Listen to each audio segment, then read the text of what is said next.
Good afternoon, everybody. Welcome to STA Software's webinar on Design and Topology Optimization with Simcenter Femap and Nastran. I'm David Cross. I'm an engineer at STA. I've been here for about the last 9 years. And today we are going to talk about Solution 200 is the Nastran solution. And there's two types of optimization, generally two types of optimization that we can run with Solution 200. The first is design optimization and the second is topology optimization. So real quick, I'll walk you through the two demonstrations I'm gonna show you today. And then I'll talk a little bit about STA and our company, and then we'll get into the full demo. So the first demonstration is design optimization. So the problem statement is to minimize the weight of a stiffened panel that is supporting 50 pounds of smeared mass. And we're going to do that subject to a first natural frequency constraint of 25 hertz, meaning we need to minimize the weight, but the first natural frequency needs to be greater than or equal to 25 hertz.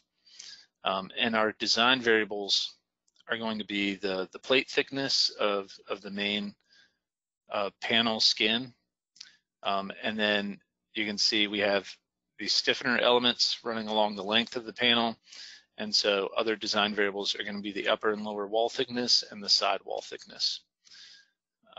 So in this demonstration, you'll learn how to set up and define the optimization problem. And then we will look at the results, learn how to interrogate and view and process the results. In the second demonstration, we're going to look at topology optimization. And for this, we're going to minimize the compliance of a structural volume.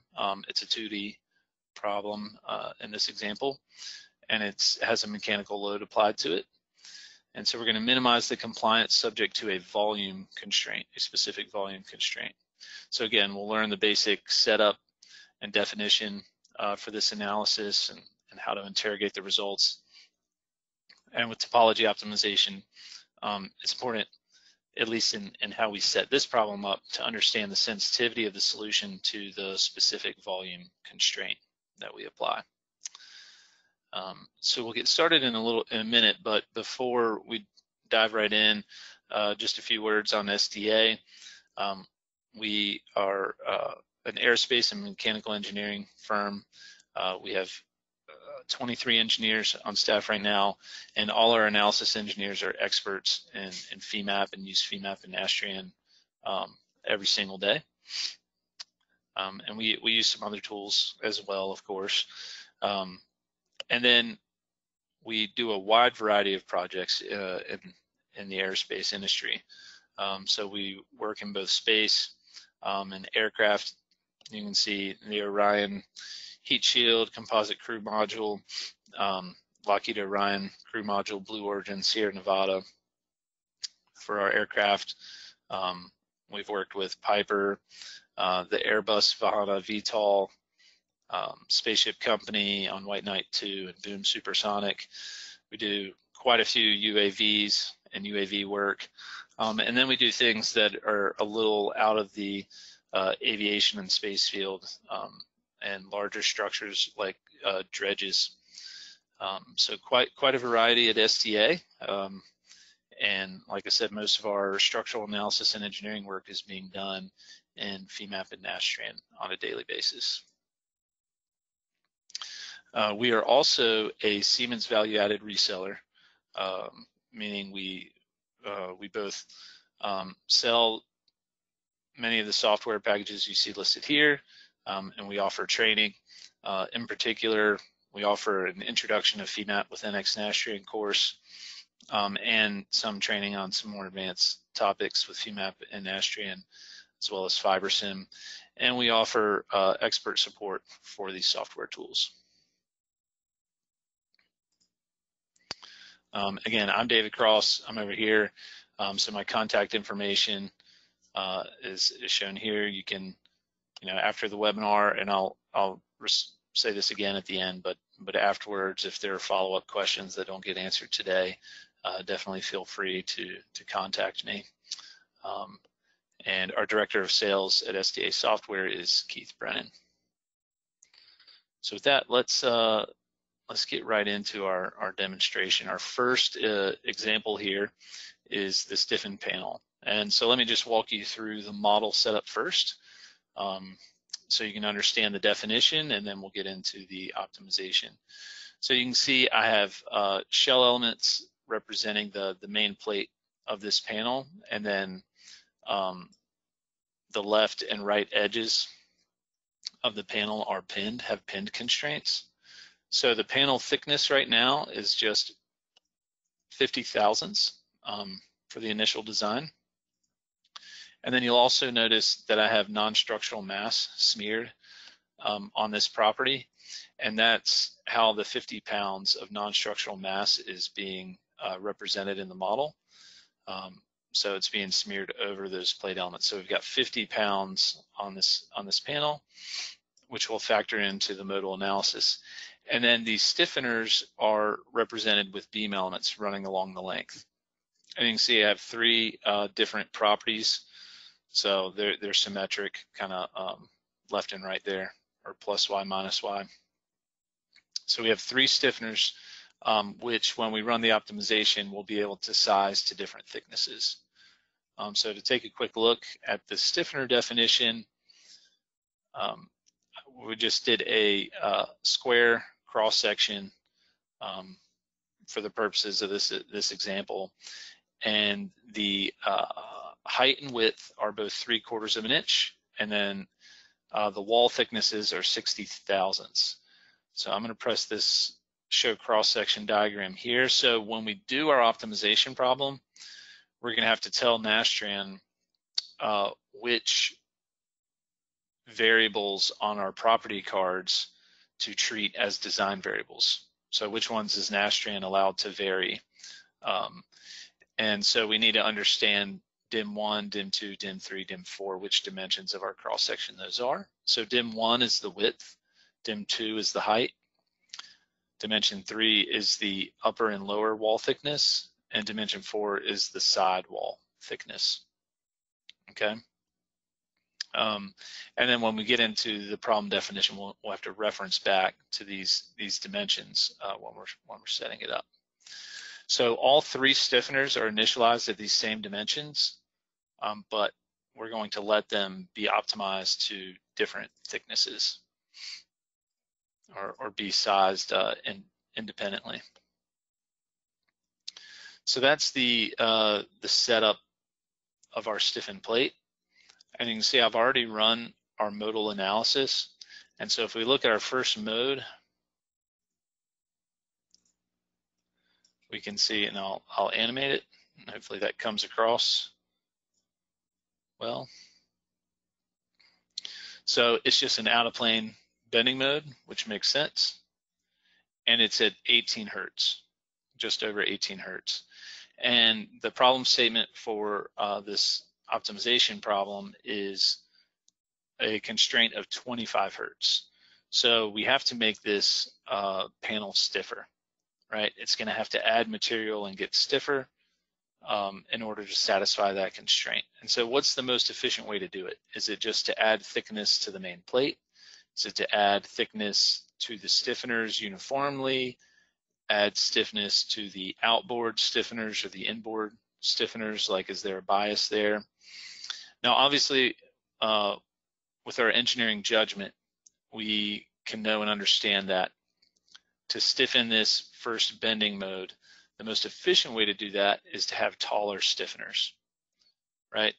And since we don't have any other like static load cases or stress constraints, where we're not factoring in any like local buckling or manufacturing constraints on the stiffeners, it's a pretty simple problem statement right now of just natural frequency, minimize weight. And so if we were to let the optimizer grow the stiffeners to say 1.5 inches tall, it would most certainly do that, because that it would get as tall as it needed to get to the 25 Hertz. Now, maybe that's how you would like to set up your optimization problem. It really depends on your design space, how you're looking to build, a panel of this sort, and what constraints you may have on the build or the manufacturing. So what I'm going to assume for this problem is that we have some sort of volume constraint limiting us to that 3/4 inch height, right? Because the optimizer without any other constraints is just going to want to go as tall as it can with thin walls until it hits the 25 hertz constraint. So this way we're gonna limit the height to the 3/4 inch and just optimize on the thicknesses. So with all of that in mind, let's look at how to set this up. So I'm going to right click on analyses and I'll say manage and new. And you can see, since I've already been working in this model and have tested this out, the analysis type is already set to design and topology optimization, but obviously you can drop that down and find number 8, design topology optimization. I'll click next. And then a lot of these analysis menus are going to look familiar to, like, if you were setting up a regular static analysis or normal modes analysis. So I'm just going to click through those familiar screens until we get to any ones that are unique to the optimization analysis. So here we have Nastran optimization options, and you can see we have the first option is to choose the type, design or topology. So we're going to do design right now, and in the next example, we'll toggle this over and do topology. The analysis type, if you drop that down, you can see we can choose from static, normal modes, or frequency harmonic response. Since our frequency constraint is 25 hertz, that's what we're interested in. So our analysis type that we're using for the optimization is the normal modes eigenvalue analysis. Now there's an option here to track modes. I didn't animate this. I'll animate mode number 2 in a minute when we close out of this menu. But mode number 2 is also below our 25 hertz constraint. And so I'm going to call it in play, meaning it's going to factor in to what the optimizer sees and where it tries to add stiffness. So both of these, mode 1 and mode 2, are what we can call active constraints right now from this initial design. And so we're going to let the optimizer, we're going to apply a constraint to both eigenvalue 1 and eigenvalue 2, or mode 1, mode 2. And so by telling it, hey, track modes, from iteration to iteration, as it's changing the design, it's going to attempt to track how the individual mode shapes change. So instead of just running a fresh modal analysis, seeing the mode shape 1 and mode shape 2, it's going to keep some sort of memory of what the mode shape was previously, and if the modes kind of switch, meaning like it moves into a space where the mode shape for mode number 2 becomes the lowest or the first mode. And in my experience, this track modes just helps the performance a little bit of the optimizer. I've had a lot more success using track modes versus having it turned off, but it's obviously an option.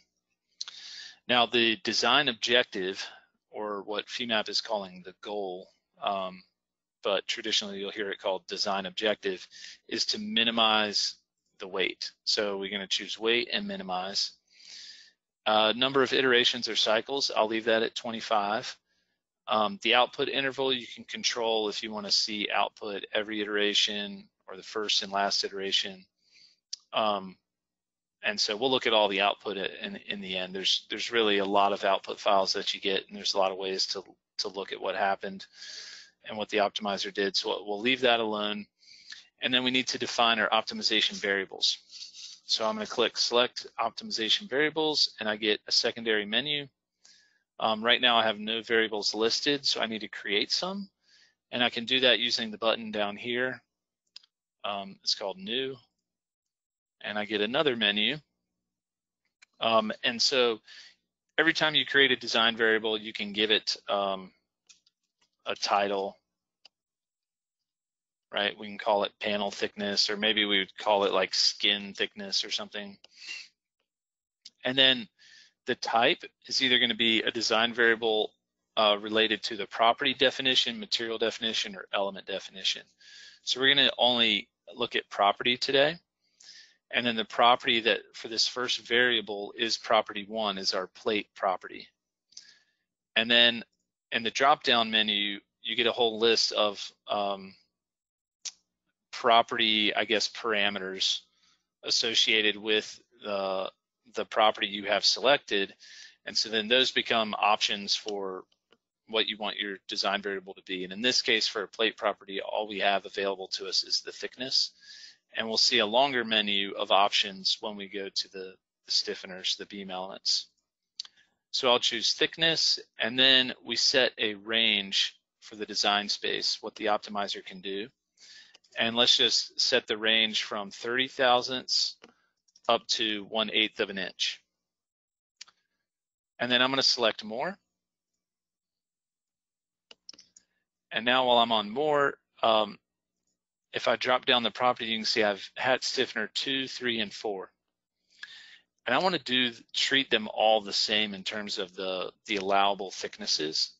And so what I'm going to do is I'm going to press the select multiple button, and I'm going to define design variables for all of these 3 properties at the same time. So I'll say OK, and now I've got a list. I have dimension 1, 2, 3, 4, 5, 6 for end A and end B. These are not tapered beam elements, they're constant cross-section along the length, so the end B becomes irrelevant. And then our cross-section only has 4 dimensions, so dimension 5 and dimension 6 are also irrelevant. So it's really just these first 4. And remember, 1 and 2 were the width and the height, and we said we were going to keep those frozen at 3/4 of an inch. So really we just need to define our limits for dimension 3 and dimension 4. So I'll select dimension 3 first. And the minimum, I'm going to just let it be, again, let's do 30 thousandths, but let's let it make the wall thicknesses can go up to 1/4 of an inch. Right, so that's dimension 3 for my beam elements. And the optimizer can make those as thin as 30 thousandths or as thick as 1/4 of an inch. I'm going to say more. And we're going to repeat that exact step. Select multiple. I'm going to select 2, 3, and 4. I'm going to say OK. And then this time we're going to do the same thing, but for dimension 4. Again, 30 thousandths and 1/4 of an inch. When I have that defined, I can press OK. And then I can see a list of all my design variables. And I forgot to title these, but we know that they're the beam property dimension 3, right? 30 thousandths to 1/4 of an inch. For property 3 and property 4, the same thing, and then dimension 4 for all 3. And once you have all your optimization variables defined, the other thing you can do is if maybe you do an optimization run where you wanted to look at the height and width, right? And then another optimization run where you did not want to include the height and width. You can add them to the list the same way we just did, and then you can set them to being active or inactive, right? So you can create a whole long list here, and then you can run different optimization analyses with different design variables active or inactive. And so that's useful if you're really studying the design space and doing multiple analyses. So I'll press OK. I'm now done on this menu, so I can press next. And here are some familiar analysis menus. Here we are requesting 10 modes. That's more than we need, but I'll just leave that default value. Next, next, next. And so the other unique menu for the optimization is optimization limits, or what you may call constraints. Again, right now it's an empty list, so I need to create a new one. So I'll click the new button. And then the category is going to be frequency, right? And so you can see here all the different types of constraints. So if I had a static load case and we were doing static analysis, I could put an element force or stress constraint or a nodal displacement constraint. If we were doing buckling analysis, we could specify a buckling or eigenvalue constraint. And in the next example, we're going to look at volume. We'll do a volume constraint. But for this one, for our modal analysis, the constraint type is frequency. And then we're going to do two of these, eigenvalue 1, and then we'll do it again for eigenvalue 2. So eigenvalue 1, we need the lower bound, right? We need this frequency to be greater than or equal to 25 hertz. And then Femap makes you input an upper bound, but this really won't factor in because it's trying to minimize weight, so it's really the lower bound that's going to drive everything. So I'm just going to choose a high upper bound. So this won't come into play at all, but we'll just choose 999. And then I'll say more, and then this time it's the same thing, but I just need to set the frequency to 2, and I can keep the same limits. I can say okay. And again, you can create a whole long list of different types of constraints, and you can turn them on and off, so that when you go and you say analyze, it will only include whichever ones are currently checked. And so I'll say next. And then the last thing here is just constraints and output. I'm going to accept all the defaults. And then we're done with our setup.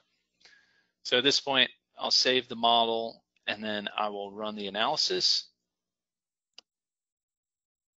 And we'll see how it does. So in the analysis monitor, you can see it's basically already done. It's about to import the results. But if you had a more complex model that was taking longer to run, you'd be able to see it going through the different design cycles here in the analysis monitor, so you can know the progress a little bit.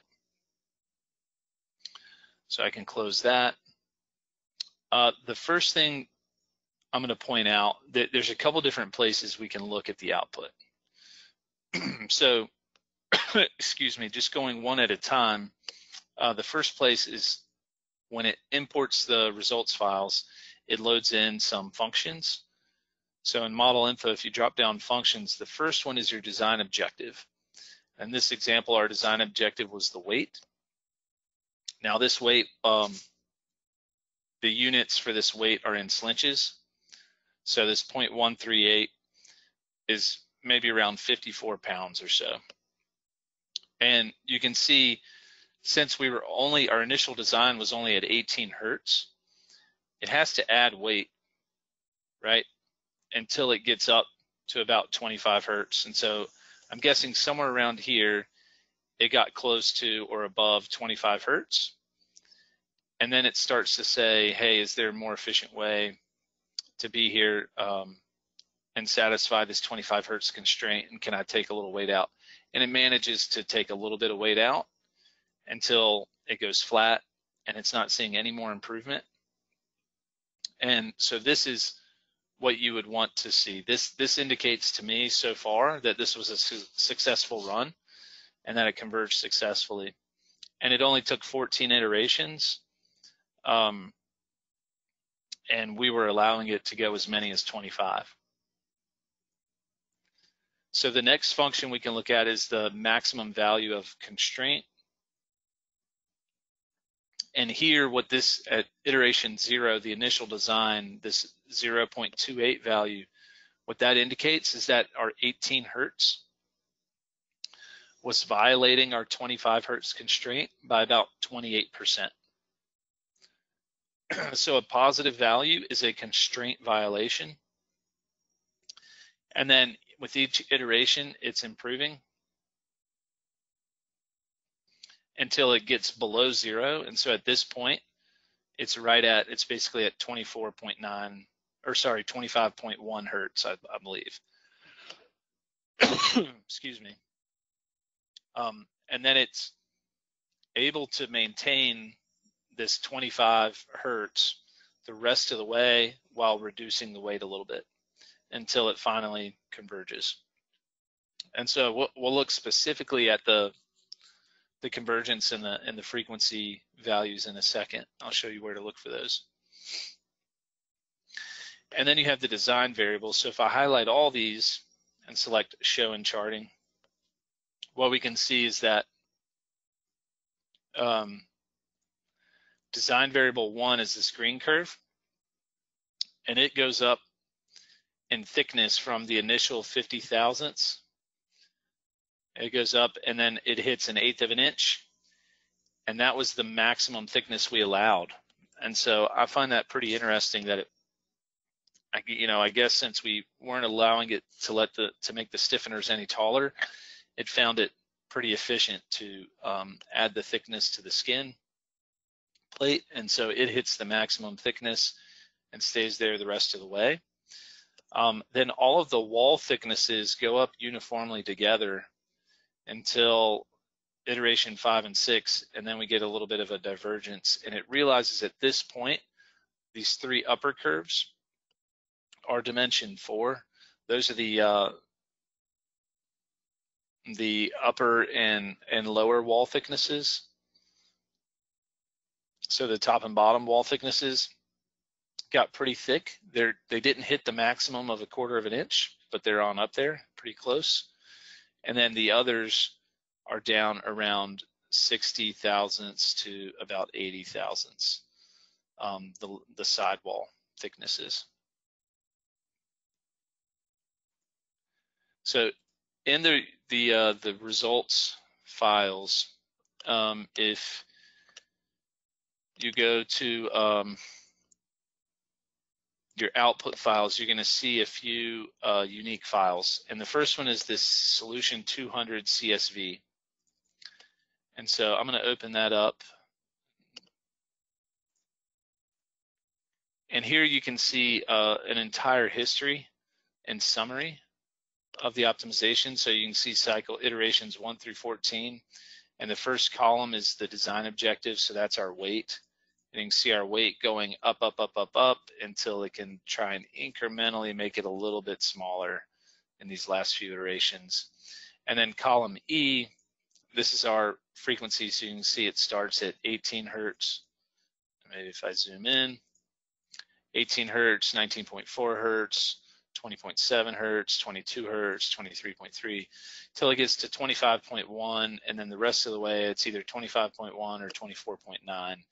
And it converges at 24.9-ish hertz. There's basically a little convergence tolerance that it allows. So as long as you're within that tolerance, it treats it as a feasible design.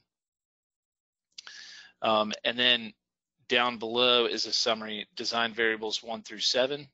And so these are all the thicknesses for the initial design through the final design iteration. So that CSV file is a good summary. Also, another place is the F06 file. So if you're to open that up, and I typically just go down to the bottom and then scroll up a little bit. Here is design variable history. And so I can see the final design variables there. And then here's an objective and maximum constraint history. So here it's showing the weight in slinches from iteration 1 to final iteration. And then the maximum value of the constraint. You can see here's our 28% violation. Here's we're barely violating right here. And then once it goes negative, now it's no longer a violation. And what it wants to see is a convergence, I believe, of 5e minus 3 is the default tolerance for the constraint. And so we're under that, right? And so it flags the best design. And then summary of design cycle history, you can see hard convergence achieved. And so it was a successful run. So the F06 file is another place where you can find valuable information.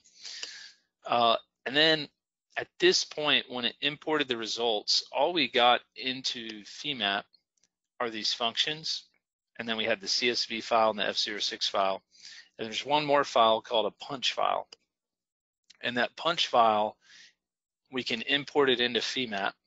And what that does is it will update all of our properties. So to do that, you go to Model, Optimization, Update from Punch. And sorry, I got to browse to it. So the stiffened panel optimization, so that was the punch file associated with it. And now if I zoom in, I can see it updated the thicknesses from where they were, and all of my properties were modified, and they get flagged with this updated title. And you can see now we're at an 1/8 inch thick. And so now with that update, I can run modal analysis with an updated model, and we'll be able to see our final natural frequencies.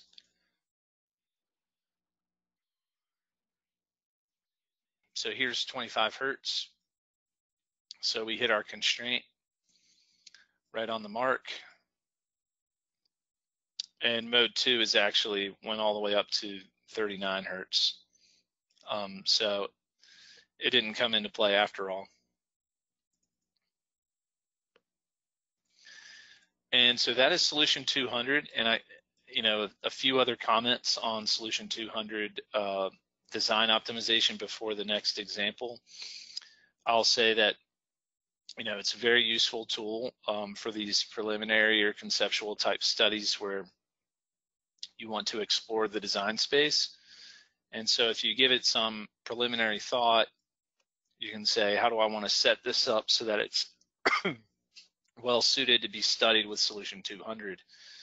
And so one thing you might do from here would be to explore, the optimization with a taller stiffener. That would be one thing. But what about more stiffeners or fewer stiffeners with smaller and larger cross sections? Or I could change the property. So instead of a box cross section, I could do a true hat, or I could do a Z or a T or a J or an I, and I could explore different cross sections. You could also mesh this plate with more element rows so that you would have more spacing options for where to drop in beam elements, and then explore the problem. So there's a lot of possibilities, and it is quite flexible, but it does take a bit of understanding, and like you have to go ahead and think ahead of time. How do I want to define the optimization problem? And sometimes it's best to have that in mind before you build this initial mesh, because how you mesh it and how you model it, what elements you choose, and that sort of thing, those decisions might need to be made based on how you plan to set up solution 200 to do the design optimization. So that's our first demonstration, and I'll also point out, if you have questions, you can use the GoToWebinar menu to put your questions in, and we'll try and take a little time at the end to look at all those and answer them if we can. So let's go to our next example. So this is topology optimization. So I have a 2D volume here, and this is just arbitrary dimensions that I came up with, but it's to give you an idea, it's 3 feet in length, 1 foot tall. I believe the plate is 1/8 of an inch thick to start. I've got an 800-pound load applied at the center line on the top edge. And then the lower left-hand corner is pinned. The lower right-hand corner is basically on a roller.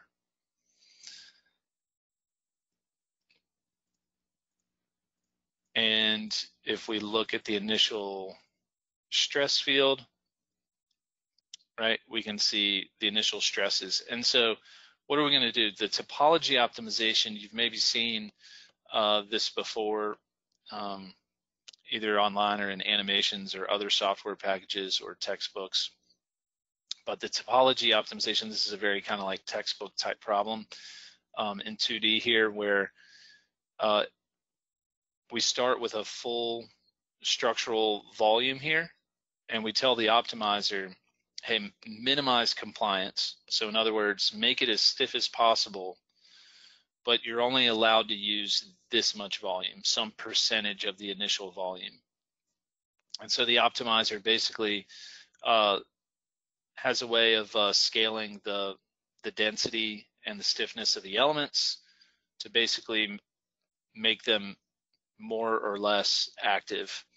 And it'll eventually drive to a binary solution where every element in the domain is either active or kind of or mostly inactive. And so if we tell it, hey, the initial volume here is 54 inches cubed, but you're only allowed to use 15 inches cubed, the optimizer has to figure out which elements are not important for stiffness or compliance. And so it starts basically eliminating that material volume from the domain and only keeping that which provides the most efficient load path. And so in the end, you end up with like a truss or bridge-like structure, which you can almost already kind of see from the stress field, the load path between the constraints and the applied load. So let's look at setting this up and walk through the setup and then run it and look at the results. So again, I'll start a new analysis. Again, the type is Design and Topology Optimization. So this is the same so far. Next, next, next. Now we get our unique optimization menu. So optimization type, this time we're going to use topology. This time the analysis type is static. I just have a 800-pound static load. The goal is to minimize compliance. Now, topology optimization, you can choose to minimize weight or minimize volume or minimize compliance, and there's a couple different ways you can do it with different types of constraints. But the most traditional and the simplest, and what we're going to do here is just minimize compliance. I'm going to do 50 cycles. The output interval, I'm going to set it interval 1, so we get it every output interval. And then we need to specify the topology regions. And again, you get an empty list, and we want to create a new region. And what we're doing here is basically selecting which elements is the optimizer allowed to optimize, and which ones are frozen at the 1/8 inch thickness.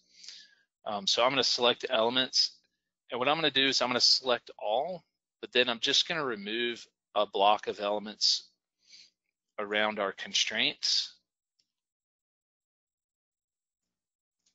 and the applied load, and I'm just going to say this material has to be there, and so leave this material alone. Okay. So we will do that, and I will say okay, and we can highlight to just say, okay, all the highlighted elements is what the optimizer is allowed to operate on. So I'll say okay and okay. And then there's also some manufacturing constraints, which I won't get into today, but those are basically, you can try and like enforce symmetry. There's like a checkerboarding control, and there's some other constraints in there related to like additive manufacturing or 3D printing type things. So I'll say next, next, next, next. And then we get to our optimization limits. So we need to have some sort of constraint for the optimization problem to work. And we're going to do a volume constraint. We're going to say you can't use this much material, because the way we're framing the problem is not minimize weight. We're saying minimize compliance or maximize stiffness. Well, if we say maximize stiffness, then it's going to want to use all the material that we allow it to use, right? So that's why we specify a volume constraint. So we'll say new. This time the category is going to be volume. You can see it autofills this 54. It autofills in the initial volume of the current design. So the lower bound won't come into play. So I'm gonna do something pretty low. And this sometimes with topology optimization and this volume constraint, it's a bit of trial and error, and so you do have to be careful and look at that. So I'll set the lower bound to 2, and then the upper bound I'm going to set to 15. I'll say OK, and next. And then constraints and loads, that's all the same, and output the same, and that's all it takes to set it up. So really all we had to do was say, hey, we want to minimize compliance. Hey, these are the elements you can operate on, and then this is our volume constraint. So it's pretty simple. And now I'll just right click and say analyze, and this one will take a little bit longer, but shouldn't take too long. So we can see the design cycles on the left. Now what happens, there are so many elements in this mesh, and you can think of the effective density, the normalized density or stiffness of each element as a design variable. So we have like almost 7,000 design variables here. And so what we're going to see when we look at the results, what we're going to realize is that the optimizer quickly gets down to the volume, the 15 inches cubed volume, but it does so still with almost a uniform normalized density for all the elements.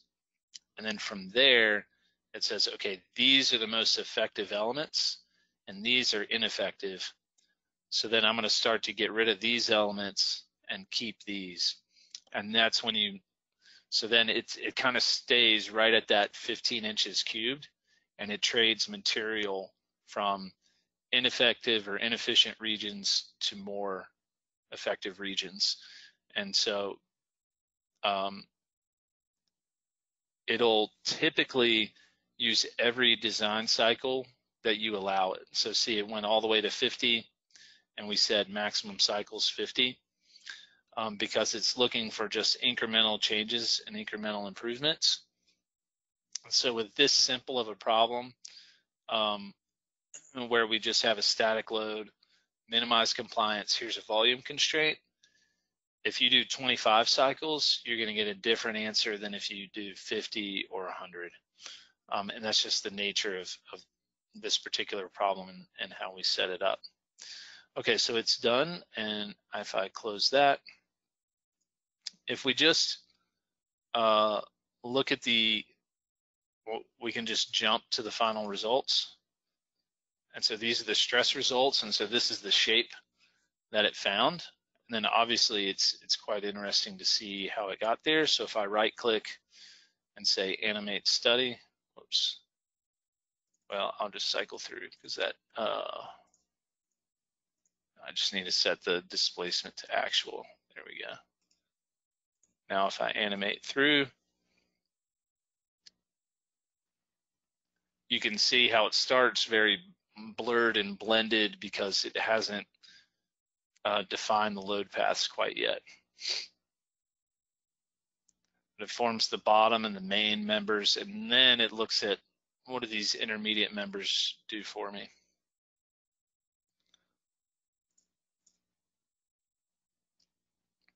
So it's quite interesting result. And if I go to post-processing and I look at the output vectors, so I'm showing you stress. There's also this output vector which is unique to topology optimization called normalized mass density. And this is mathematically, and then I got to set the data conversion to no element averaging. So this is the mathematical solution, and what it's doing is every element relative to the 1/8 inch thick plate gets a normalized mass density ranging from 1e minus 6, so basically 0, to 1. So the elements that are red have a normalized mass density of 1, meaning it's the full 1/8 inch material. And every other element gets a mass density and a stiffness proportional to the normalized mass density value you see here. So these intermediate members that aren't in red, like the elements that are blue and green, it's kind of hovering in the middle. And those are the elements that even at design cycle 50, it's still operating on, saying, hey, you know what, there's something here where these elements could help. And so it's looking to just trade material away from the red zones and putting it into these blue zones and looking for incremental improvements in the stiffness and in the compliance of the overall structure. And so from this solution, you would then maybe draw out what you think your final geometry or design would be for a structure that you're going to build. And maybe you would say, okay, I'm not going to, these blue kind of intermediate members, I'm not going to keep those. We'll just do just the ones that are red, and then we'll size it out from there. Maybe this hole would get filled in and be a full block, or maybe you would just do a straight diagonal, straighten things out. And so there, you know, at that point you have some engineering decisions to make. Similar to the last example, you get a CSV file for this one as well. And if you open that up,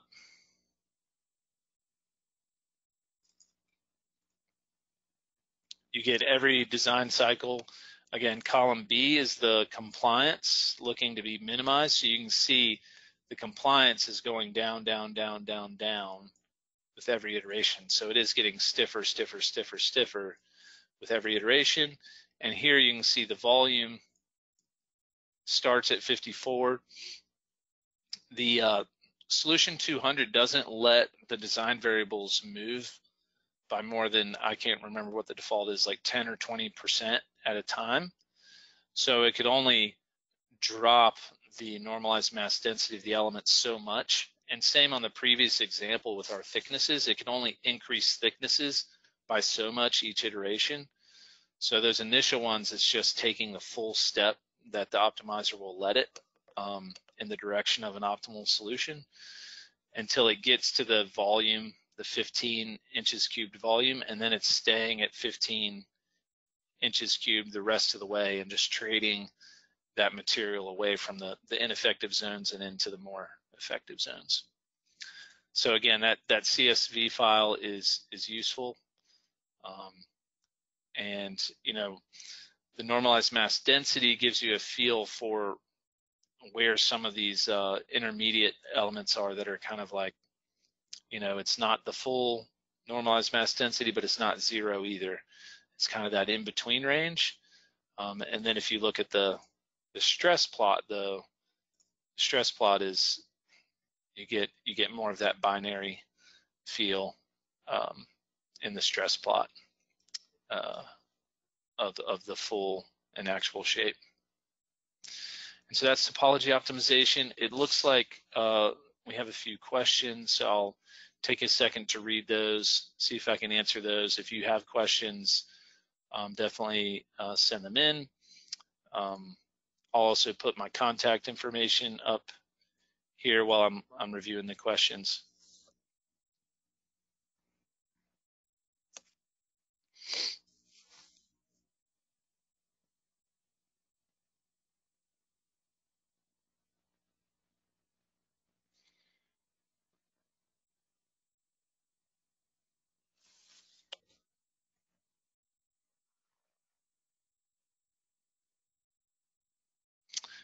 So the first question about topology optimization, can a second run be restarted starting at, for this example, 50 cycles? You mean just like restart the topology optimization from this point and run a new optimization, but from this initial design?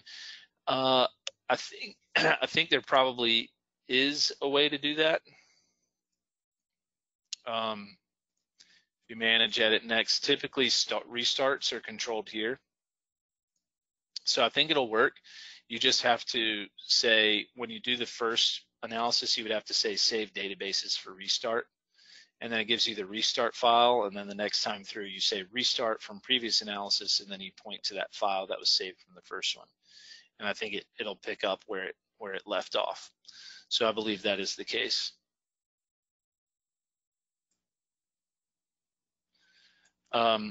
Yeah, so in the several questions are coming in about this example. So where was the objective function defined? I'll show that real quick. So in the analysis setup, if you toggle through, get to the initial menus, and it's right here. They call it in the menu, they call it goal instead of design objective, and we set it to weight and minimize. Yeah, and I can show you the bulk data file in a minute and show you where that is in there. Another question is, example 1, if you wanted to allow the skin panel to have a variable thickness at each element, how is that set up? Select element in the pull down rather than property.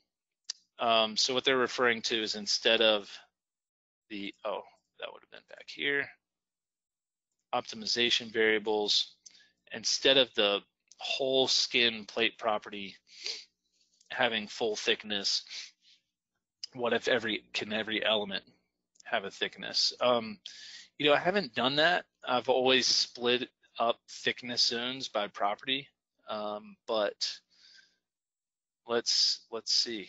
If we say element and we select, yeah, it looks like it select elements, and I could do pick by faces, and I can grab all those elements, and then I can give it a min thickness and a max thickness, and say more, and cancel. And then here it is, element 432 elements, and it's going to do thickness on those. Now it probably clashes if you have both the element and the property defined, so you wouldn't want to turn the property one off.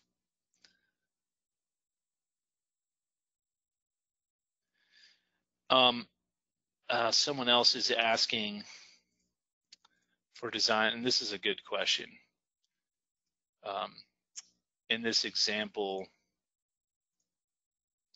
did I have to do the Nastran box with dim 1, dim 2, dim 3, dim 4? Or could you use a standard cross-section?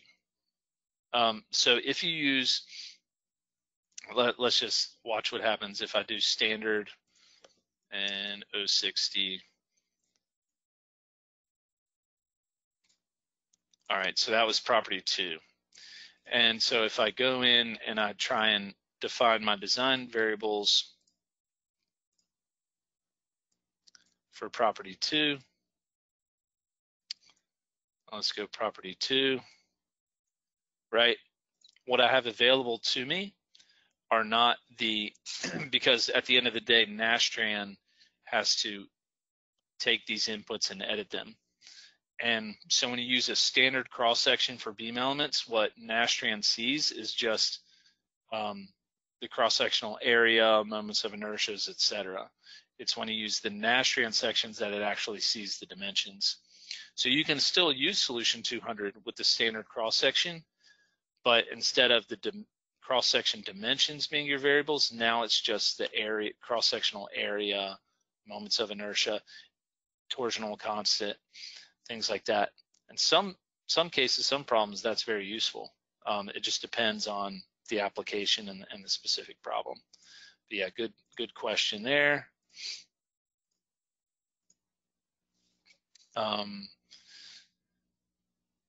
Can tokens be used to run solution 200? That is something, definitely follow up with us to get the answer to that. I am not sure.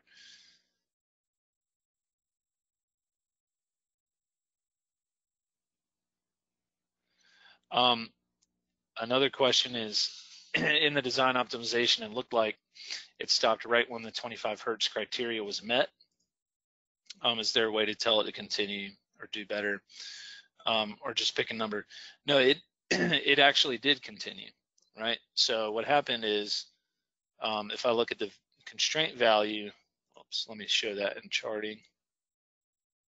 Right, it hit the 25 Hertz at iteration number 6, right? And then it kept trying to improve the design.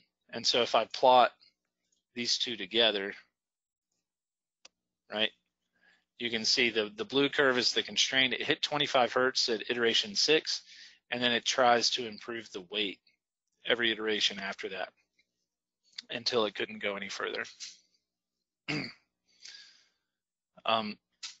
Yeah, definitely if you're interested in using tokens, contact Keith Brennan.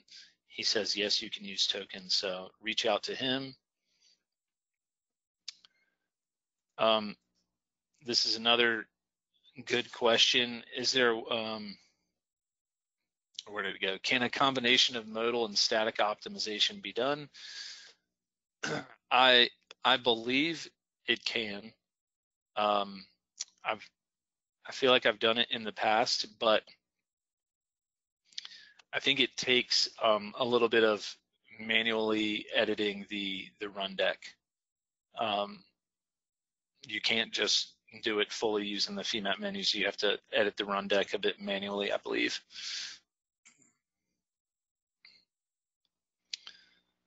Is there a way to force the optimization to pick from nominal values, like only choosing increments?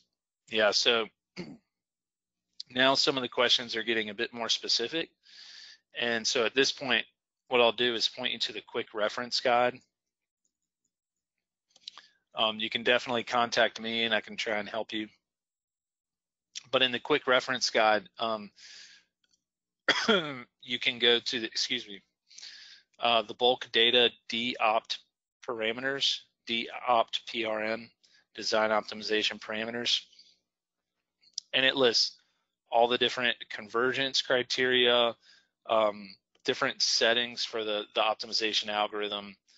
There's a lot of options in here. And then in the help documents, there's also a design optimization PDF in the Nastran help documents, which goes over things like, yes, using discrete values for your design variables. That can be done. It just is going to require a little bit of manual setup in the Nastran deck.